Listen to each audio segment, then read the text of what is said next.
Hey guys, and welcome back to Gabbing with Jessa.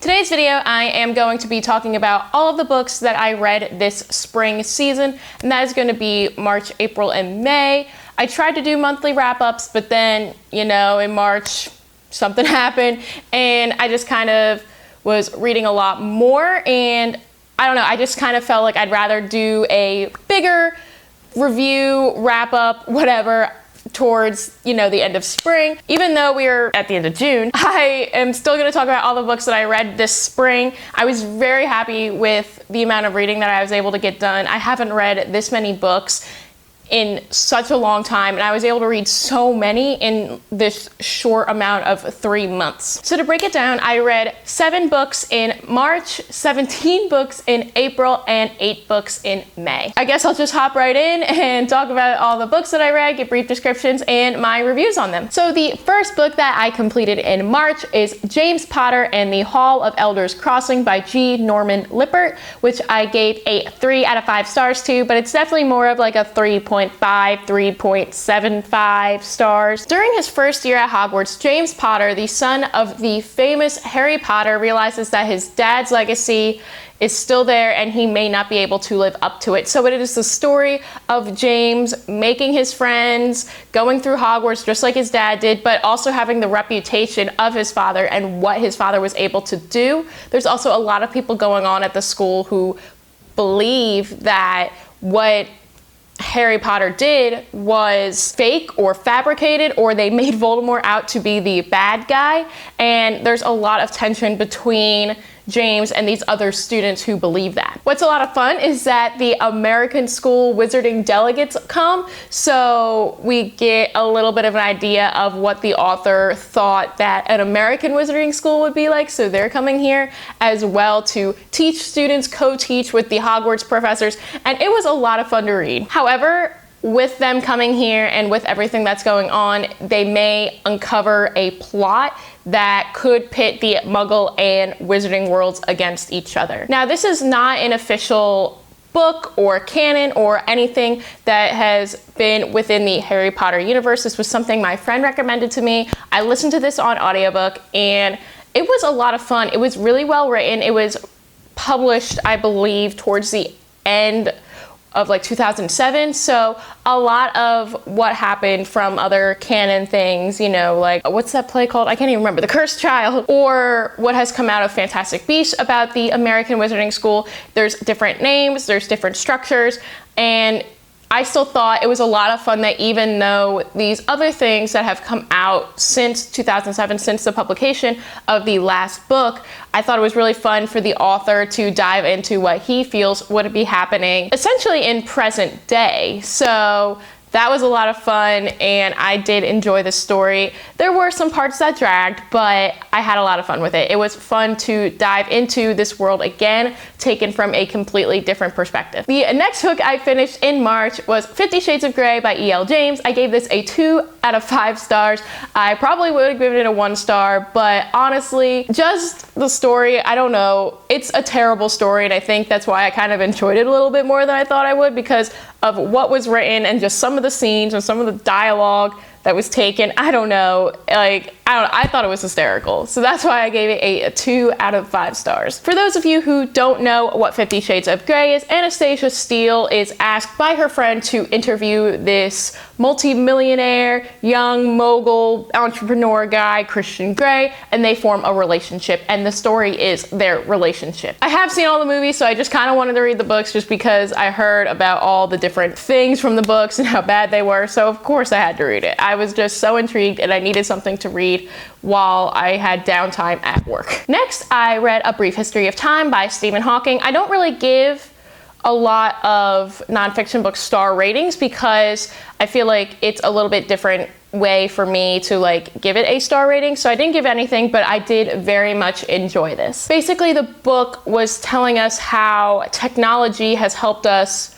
develop and learn so many different things about the universe and the microcosms within them. In this book, he talks about wormholes and different satellites and black holes and just so many different things that it was so fascinating. Now, I'm not really into astrophysics or anything like that. It's not really my strong suit. I'm more of a biology kind of person, but this was still written in a way that if you are somewhat interested in science or interested to read something by Stephen Hawking, who has done so much with his career, then I would recommend reading this. It was easy to read, it was easy to get through, and with the audiobook, it really did help me learn and dive deeper into what he was trying to say. I could, rewind it, go back, and really understand what they were trying to say. So if you are interested in anything, whether it's Stephen Hawking or science, I recommend reading that. The first physical book I finished during this spring season was Carve the Mark by Veronica Roth.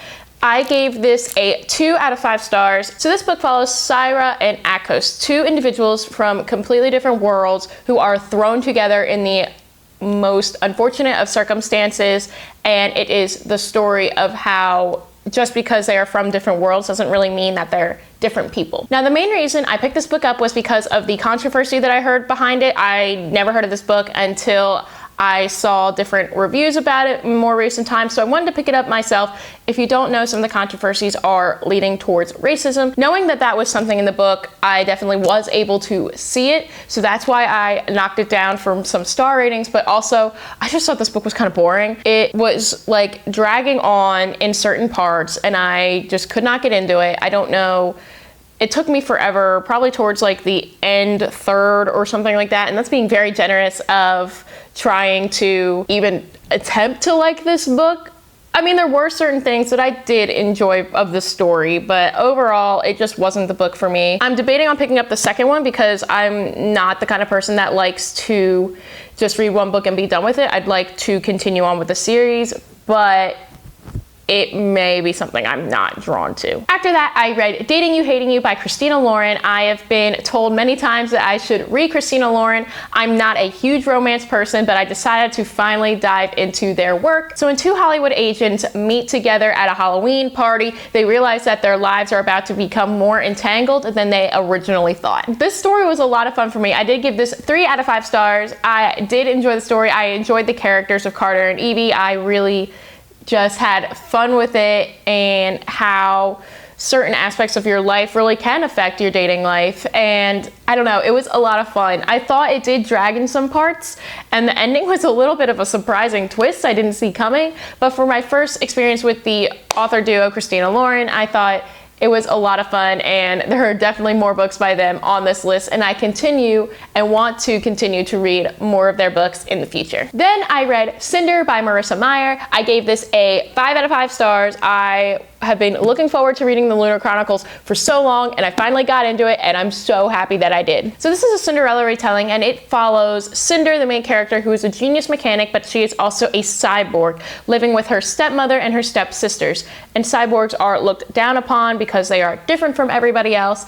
And even though she is so smart and so talented when it comes to fixing and making things, she's still looked down upon by her family. She becomes intertwined with Prince Kai as a plague is going on in their country and in their world. I didn't know about the plague part of the book going into it, especially during this time. So for some people, I wouldn't recommend reading this if what has been going on has been very hard for you or for your loved ones, but I was able to see this as an escape of how something so similar going on in this world and our world was going on, and I was able to really dive into this book. I was really able to connect with the characters, and I think that's why I enjoyed it so much. I love the idea of a sci-fi fairy tale retellings that is totally up my alley, and I really think that this was something I needed to read during this time. To finish off the month of March, I read X-Men Volume 1 by Jonathan Hickman. This was X-Men issues number 1 through 6 of the most recent release of the X-Men saga. So throughout these issues, we follow Cyclops and his hand-picked group of mutants called the X-Men.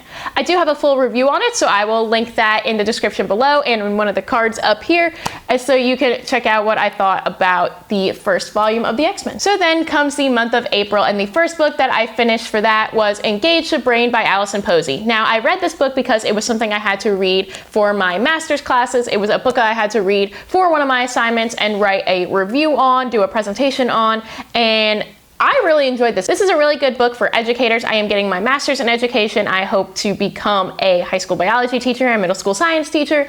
And so I was able to pick out any book at the beginning of the semester that I wanted to do for this project. And I picked this book because I am so fascinated by the brain. It is one of my favorite things to look into, and being able to learn more about how to engage your students in the classroom and with other things other than, you know, teaching them the subject and them hoping to find an interest in it. So this was so good. I highly recommend this for anyone interested in the brain, or especially those going into education. Then I read The Devil in the White City by Erik Larson. I gave this a 5 out of 5 stars. So this follows the story of murderer Henry H. Holmes as he gets himself into the Chicago World Fair so he can kill people. He digs himself into there, but it's also following the story of director Daniel Burnham as he's trying to actually get the fair off the ground. He's trying to get people to want to go to it. So it's their stories and how everything that went down during this World Fair was bonkers and crazy, and it was a fascinating read. It was fun. It is kind of long and the words are very small, but I think that if you're interested in anything of true crime or the World Fair, if that's something you're interested in, I definitely picked it up for more of the true crime reason, but this is the book for you. The next book I read was First to Die by James Patterson, which I gave a 5 out of 5 stars to. This is the first book in the Women's Murder Club series. I've been told because I like Mary Higgins Clark that I should pick up James Patterson because they're very similar, and I love the thriller, crime, mystery genre of books. It's one of my favorites. It's why I'm drawn to authors like Mary Higgins Clark and now James Patterson. Because this was the first book in the Women's Murder Club series, I'm like, well, I have to pick it up. It's about women trying to solve crimes. Like, that's the best thing for me. And I loved this book. Lindsay Boxer in this book is trying to discover the true intentions behind the double homicide of a newlywed couple. And as she's going through this, she meets up with a variety of women from a variety of different fields because she is within the police and crime division. She's a detective, and so she gets together with a bunch of other women because they also want to figure out what the heck is going on and why newlyweds are being killed off. After that, I read my second Christina Lauren book of Josh and Hazel's Guide to Not Dating, again by Christina Lauren, and I gave this a 5 out of 5 stars too. Hazel knows that she's a lot to handle, and it's probably why she hasn't had a nice steady relationship for a really long time. So after reconnecting with the college hottie Josh, they start setting each other up on double blind dates with each other. So Josh will set up Hazel with someone, Hazel will set Josh up with someone, and they realize that they have just this instant relief with dating as they're dating other people because they are hanging out with each other. Like I said, this one was a very fun. I think that it's really nice to see that someone like Hazel, even though she knows that she's a lot and she's weird, like she has a variety of different pets, which is considered weird for some reason. And I don't know, she's just different than most girls. She's not going to put that on the back burner. She's not going to pretend that she's not that kind of a person for someone, especially a man in her life. And I really like that about Hazel, and Josh also just accepts her for who she is. I mean, he's like, yeah, she might be a little different, but that's what makes her her. After that, I read The Thousandth Floor by Katherine McGee. I read this for my Iron Man. If you like this, read this series that I just started up. I gave this a 4 out of 5 stars. I really did enjoy the story, and I have a better review on my Iron Man video, so I'll also link that so you can check that out. But as a brief description, it is now Manhattan 2118, so we are 100 years in the future, and it explores the stories of these 5 main characters coming from different walks of life. They have various amounts of wealth or their personal lives, what's going on, and the higher up on the floor you are, the more important, the wealthier, the everything better you are. So it is a story of how just because you may be high up doesn't mean that you cannot fall to the bottom. I had never heard of this book or this series before looking into the video for my Iron Man, and I love this a lot more than I thought. Again, I did give it 4 out of 5 stars. It was just some things just didn't really really hit with me as much as I would have liked to, but I did love this story. It was a little bit hard to get into. I think that's why I bumped it down to 4 out of 5 stars. I don't know. I can't wait to continue, man. I can't wait to read the rest of this series. I then continued on in the James Potter series with James Potter and the Curse of the Gatekeeper, again by G. Norman Lippert, which I gave a 4 out of 5 stars to. So James Potter is now in his 2nd year at Hogwarts, and he plans to not have another crazy adventure like he did before in his 1st year. He just wants to be a student. He wants to hang out with his brother now, Albus, who is now also going to Hogwarts for the first time. He just wants to have a normal year. But with all the suspicions of the new headmaster at Hogwarts, his interests are piqued again, and you know what? He just has to go on another adventure. I thought this one was really interesting too. All these stories are so much fun because it is a different perspective on the Wizarding World universe, and I'm going to be doing a much longer review on all 5 of the books that are currently out by this author.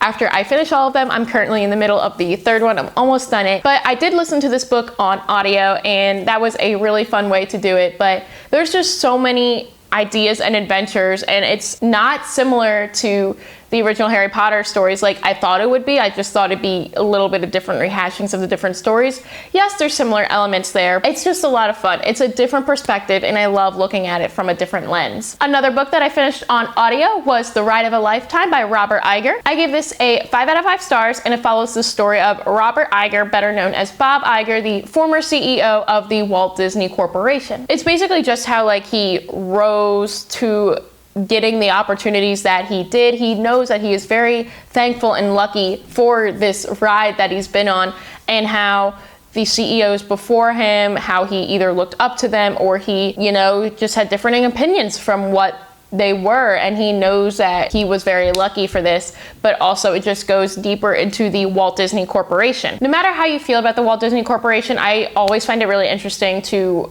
especially when I'm listening to the author himself, it's very interesting to me just to see what goes on behind the scenes, how they view everything compared to how the public gets that information. And again, I know that Disney isn't the best, they don't have the cleanest slate, but I still found it very interesting, and I really do recommend this if you are interested in the Walt Disney Company, or even just rising in business maybe. If you have goals or dreams, honestly, with anything, I think he was a really inspirational person to look up to and to listen to. And I do admire him, but also I know that he's not the best person either. I don't know. It was just a very fascinating story to me. The next Christina Lauren book, yes, there's another one. Christina Lauren book number 3 that I read was The Unhoneymooners. I gave this book a 4 out of 5 stars, and it follows the story of Olive. After her twin sister's wedding goes horribly wrong, Olive's sister asks her to go on her honeymoon for her. She can no longer go with her and her new husband, and she's like, you know what, just go, pretend to be me, enjoy yourself. But of course, she needs to go with somebody else because it is a honeymoon, and she goes with her worst enemy, the brother of her twin sister's new husband. I think for Christina Lauren books, at some points, there's a little bit of dragging for me, which is why I don't really enjoy it as much as I would like, or sometimes there's like these extreme weird plot twists that either hit or don't. For me, this one hit, and I really liked it. It was something that you could see throughout the book. It wasn't just something that happened at the end, and I don't know, it was a lot of fun. And I did enjoy this book. It was definitely more of a 4.5 stars than a 4-star, but of course on Goodreads you can only do full star ratings, which I think is weird. I enjoyed this book. I've never read any romance before, and now I'm so into Christina Lauren. I think it's great. Then on audiobook, I listened to Radio Silence by Alice Oseman, which I gave a 5 out of 5 stars to. I was basically able to complete the majority of this in one day because I was helping my dad paint a house that he's trying to flip and redo and, you know, make nicer, and I was so into it. I was so into the story. Frances has been a top student her entire life, but when she meets Aled, she realizes that she is okay and free to be herself. She feels like she can finally feel like herself and be herself and not be this top student who does care about school, but also feels like she needs to put on kind of a persona of being perfect. But when she meets Aled, that all changes. There was just something about this story that had a lot of heart. This was my first time reading Alice Oseman. I did request a while ago to read Heartstopper. I requested that book at the library, but this was at the beginning of March, and then the library shut down.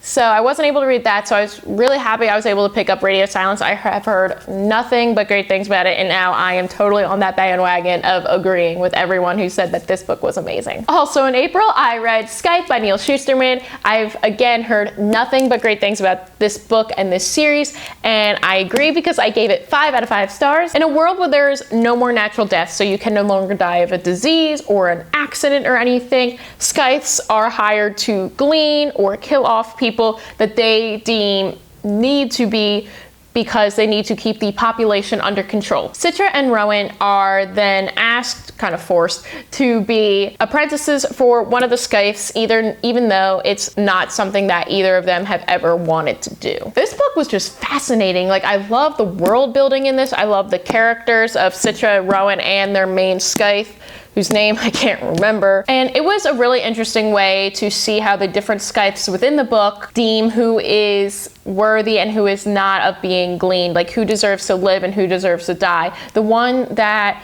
Citra and Rowan go under, he kind of does more data analysis and statistics of what would happen if we were back in like the world today, if they would have died or not. And I thought that was really fascinating. That was a really interesting way to look at it, where some of the other scythes go on like gleaning sprees. They just walk into a place and glean everyone there. Another one just does it at random. And it's a really interesting way to look at how people view life and how people view who deserves to live and who doesn't. And I thought that was really fascinating, and I can't wait to read the next one in the series. After that, on my Kindle, I read Miss Peregrine's Home for Peculiar Children by Ransom Riggs. I gave this a 4 out of 5 stars too. This was something I thought was like more of a middle grade story, but there's a lot more to it than I thought originally. I don't know why, I just thought it was more of like a younger kid's book, but it definitely isn't. I mean, it can be, but definitely someone that's older can enjoy the story as well. But then I saw the movie and I was like, oh no.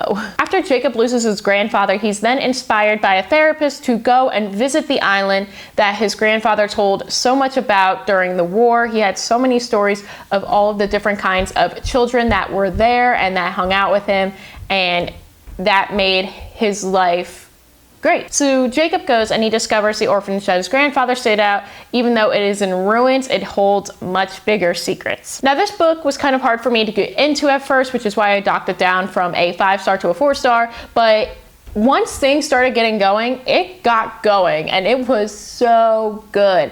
And I can't wait to read the next ones, because it just makes me excited to want to read more and to look at this world in a different way. And again, it's kind of reminding me of the X-Men, because they are children with different kinds of powers that are peculiar.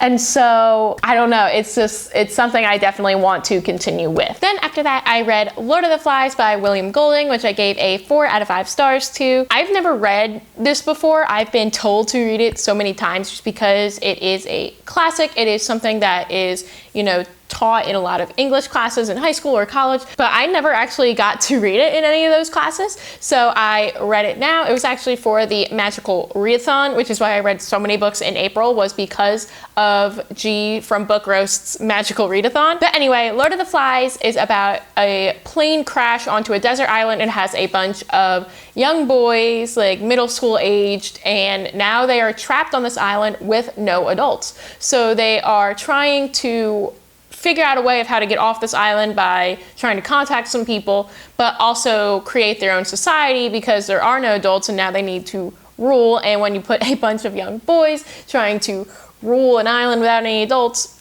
doesn't turn out that good. This book seemed to be very quick paced for me. I was debating on giving it a 3 or a 4 star. I think originally I gave a 3 star, but then I decided to change my mind and give it a 4-star because it was really fast paced, which I did enjoy. It was quick to get through, but also, I don't know, I just felt like some of the plot maybe I missed a little bit. It was an enjoyable story to read to show how power imbalances, or when there's no set structure or rules or anything, that just because you are free with no adults doesn't mean that it is a better life, especially when you're young and you may think that. But this was a very interesting story. There were some sad moments. It was enjoyable for me. It was very fast paced. I wish it was a little bit slower, maybe a little bit longer or something. Maybe that's what it had to be a little bit more enjoyable for me. But it was still a fun story to read. Then I read Captain America Volume 3, The Legend of Steve by Ta-Nehisi Coates, and I gave that a 4 out of 5 stars too, continuing in my Captain America comics reading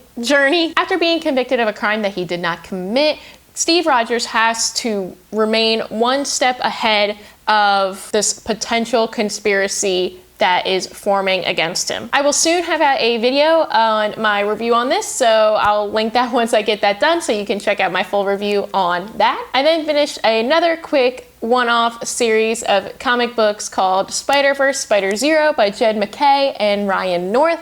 I gave a 4 out of 5 stars to. It was a new short series consisting of 6 issues of Spiderverse, and you got to go through all the different kinds of universes. This follows Miles Morales, and you get to explore different spider characters, kind of like the movie Into the Spider-Verse, which is why I really enjoyed it as well. So Miles Morales thinks he finally has a hand on being Spider-Man and what that means until he discovers a portal and learns about all the different kinds of spider people in the universe. It's very multi-dimensional, like that's the whole thing of it, and so I think that's why it was a lot of fun as well. After that, in April, yes, we are still in April, I read A Curse So Dark and Lonely by Bridget Kemmerer. This is a Beauty and the Beast retelling that I have been told many times and requested many times to read because I would enjoy it, and I actually did like it a lot more than I thought. I gave it a 5 out of 5 stars. So Prince Ren was cursed one day by an enchantress, and the only way to break the curse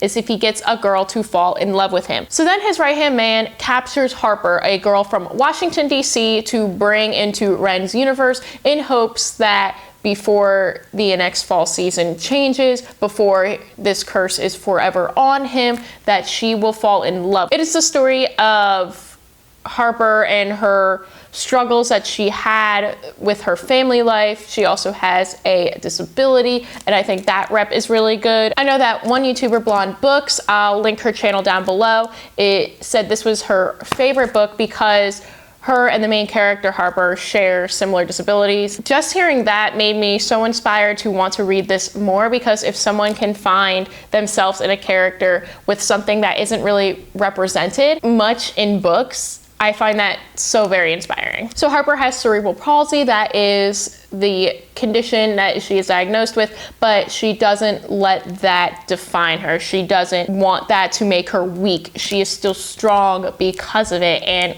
that's what I really liked about this story too. I also am in love with his right-hand man, whose name I forget. Gray, that's his name, Gray. I love him, and I thought that this had a really cool twist ending, so I did really enjoy this story too. Then probably my favorite book that I have read this year, especially during the spring season, is One of Us is Lying by Karen M. McManus. I gave this book a 5 out of 5 stars too, and I read it in one day. I stayed up till like 5 o'clock in the morning trying to finish this book, and then with my Kindle version I had like the first chapter of the next book, and I had to try so hard not to read it because I knew I would get sucked in, and then I'd have to try to find out how to get this book immediately, and I couldn't do that. I just needed to finish this book and I needed to go to sleep. I loved this book so much. So this book has been called The Breakfast Club Meets Pretty Little Liars, when 5 students walk into detention one day because they all were caught with their cell phones out in class by the same teacher who hates cell phones. They are all thrown into detention together. There's the smart girl, the pretty girl, you know, just like the Breakfast Club, but unfortunately one of them ends up dead. So the story is exploring all these different characters, because all of them that were in detention with the character that was killed off all have a reason to complete the deed themselves. I love mysteries, I love thrillers, and trying to figure out along with the characters what's going on, who did it, who's responsible, who has a motive, like who, I don't know. All that kind of stuff is perfect for me, and I don't know, I love this book. Like I said, I finished it in one day, and I can't wait to read the next one. To finish off the month of April, I read Educated by Tara Westover. I read this on audiobook, and it was really inspiring. So this follows the story of Tara. It is her memoir on what it was like living with a family who did not get a proper education. She never went to public school. She was just homeschooled, and also with a family who didn't really believe in a lot of modern things like medicine, for example. I remember one of the things that stuck out to me the most was Y2K happened, and of course her father was freaking out, like he thought this was going to be the end of the world. And when, you know, time went on, they realized that didn't happen. But also because of her lack of education, of a proper education, she didn't learn about major events like the Civil War or World War II with the Holocaust. And it's so inspiring to learn how much education really meant to her. And when she figured out these things, she realized that her home life wasn't a good one. She eventually gets accepted into BYU because of doing everything herself, learning, teaching herself everything that she can. And this is where she learns about these major historical events. And that's when she begins to just think about education in a completely different way. I know this was one of Oprah's favorite books, I believe, and so I do recommend it. I really loved listening to it on audiobook. It was a great way to be immersed in the experience and to learn about not just her educated life, because she goes into great detail about other things in her personal family life that have impacted her as well. So the month of May, the first book that I finished was China Rich Girlfriend by Kevin Kwan. This is the second book in the Crazy Rich Asians series. I gave this book a 4 out of 5 stars, and I keep going back and forth, but I think I enjoyed it better than Crazy Rich Asians.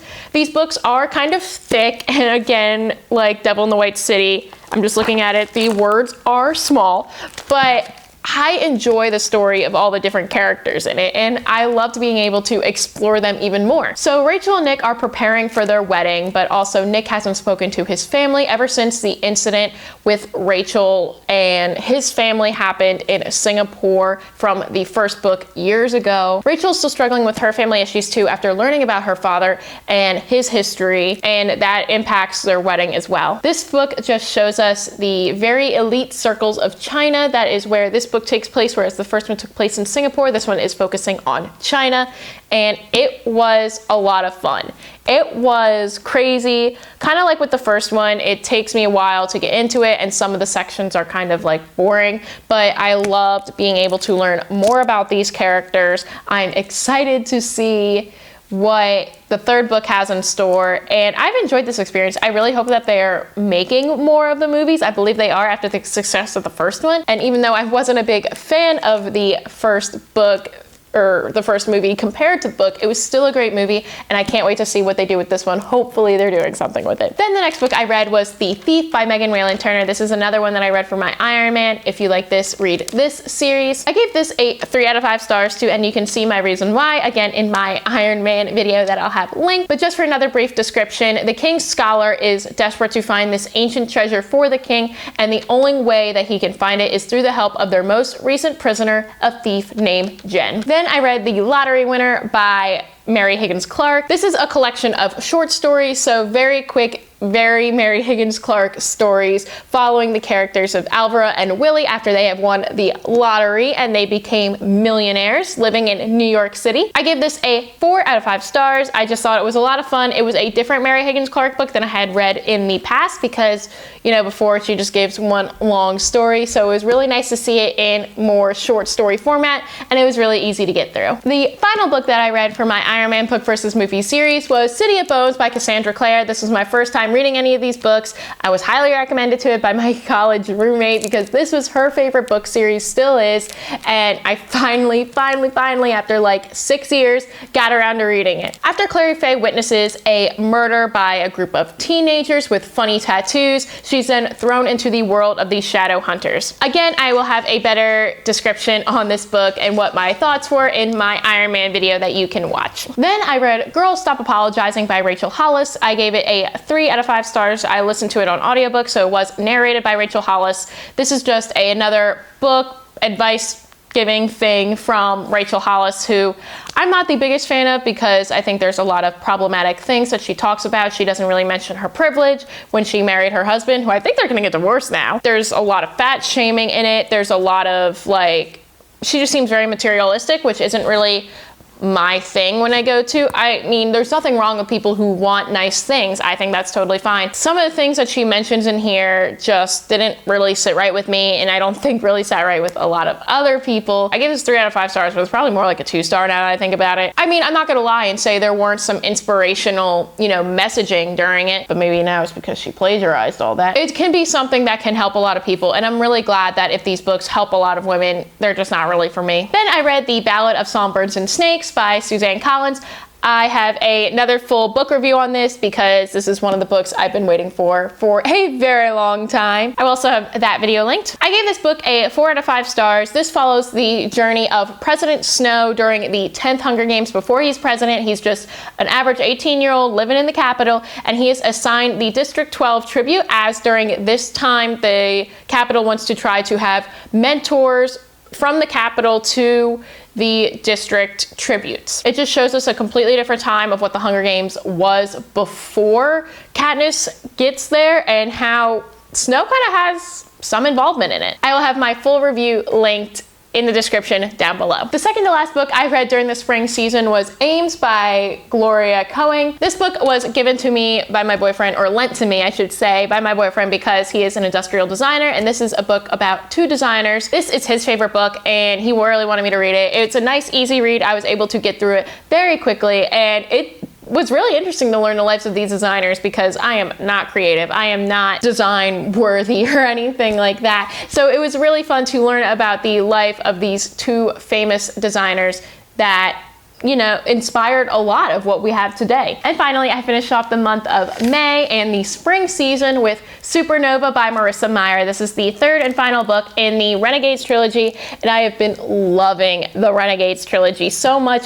I was so happy to read this ending. It was so good for me. I gave this a 5 out of 5 stars, which made me rank the second book lower than I originally had. I gave that a 4 out of 5 stars. So Nova and Adrian must protect their identities in this book while also trying to protect their world around them. I don't want to give too much away because this is the 3rd book in a trilogy, so I don't want to say too much more on the description, but I highly recommend this. This is a very superhero-y world, like that's their main thing, and I love superheroes, and I've been loving Marissa Meyer's style of writing and learning more about her while reading the Lunar Chronicles and the Renegades trilogy, and so I was very happy with this book. I did enjoy it very much. So that's it. Those are all the books that I read in March, April, and May. I was really blessed that I had so much free time to read so many books. Like I said before, I've never read this many books in like years, and it just makes me so happy that I was able to read a bunch of different varieties, whether that be on physical book, audiobook, ebook,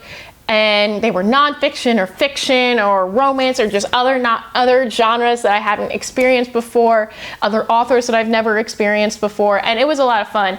I haven't been doing so well in June, but that's okay because it doesn't really matter. I'm enjoying what I'm reading this year and I'm having a lot of fun with it. Let me know in the comments below what you guys thought of these books. If you've read any of them, let me know what you've been reading this past spring season, now into the summer season. Don't forget to like and subscribe, and until next time, keep on gabbing.